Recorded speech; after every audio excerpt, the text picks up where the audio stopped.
always like to ask people, did they ever have a pet at home that was passing away? And most people, interestingly, have. And the overwhelming majority of those pets don't sit by their food bowl and don't sit by their water bowl when they're in the process of their demise. Because eating and drinking at a time when your body is taking all of its energy just to survive becomes burdensome. Food sits in the tummy, and you'll hear a lot of dying people say, I ate breakfast, I just can't eat anymore. Well, that's because things just aren't moving very fast. They're just sitting there. The second thing is, and this is, to me, summarizes it all, if you're trying to eat and you're dying, wood's going to the factory, and no one's making furniture. So again, you are creating a toxic circumstance in the body whereby food is not being processed and used. So that's the kind of quaint physiologic part of it. But when it comes down to the human part of it, we are all very tuned in to the fact that food is love, and that if we could only get the person to eat, they would be better. It's a very lovely sentiment, but the problem is for someone with advanced dementia who has chronic obstructive lung disease and heart disease, food isn't what's wrong, so food isn't what's going to fix it. Okay? Particularly dementia. And in advanced dementia, typically the person does, towards the end, lose their ability to walk, lose their ability to communicate, and finally actually stop eating or lose their ability to swallow. When I say they lose their ability to swallow, it can be that they simply can't do the muscular action.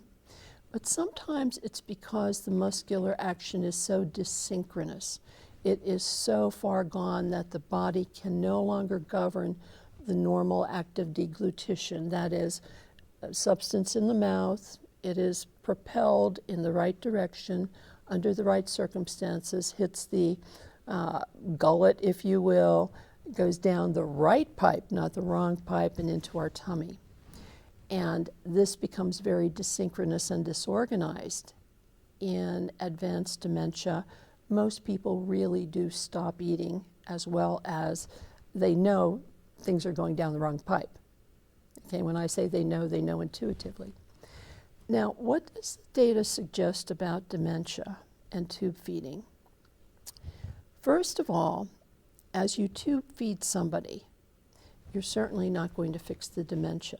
So right off the bat, the burden and benefit are suddenly skewed away from the benefit. The second part of that is, does it add to anything else that could make the patient sicker? And the reality is that feeding with a tube, even directly into the tummy, doesn't stop aspiration. When food's not moving down, it's going to move up.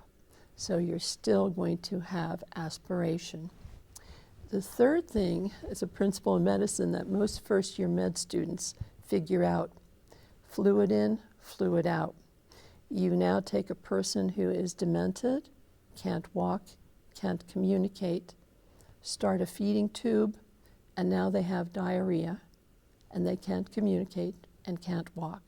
So you add some very, very strong sense of loss of dignity.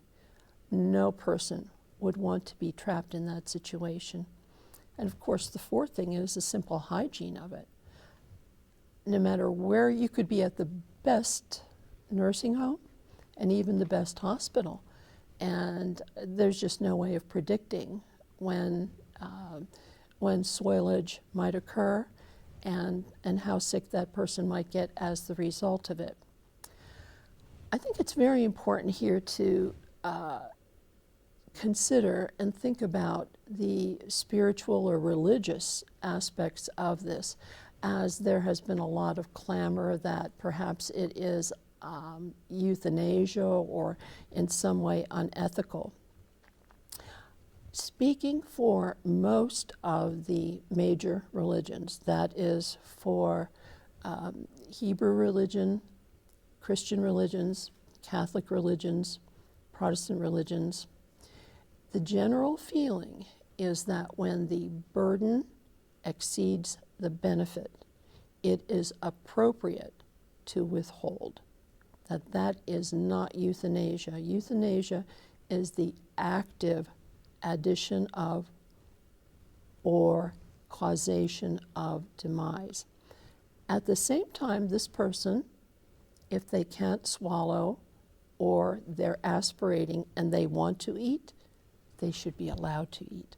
One of the things to me that is the most heartbreaking is a person with dementia who's aspirating, whose family is misguided, they put the PEG tube in, and the patient is not allowed to eat because the nursing home says they have aspiration, we're feeding them via feeding tube.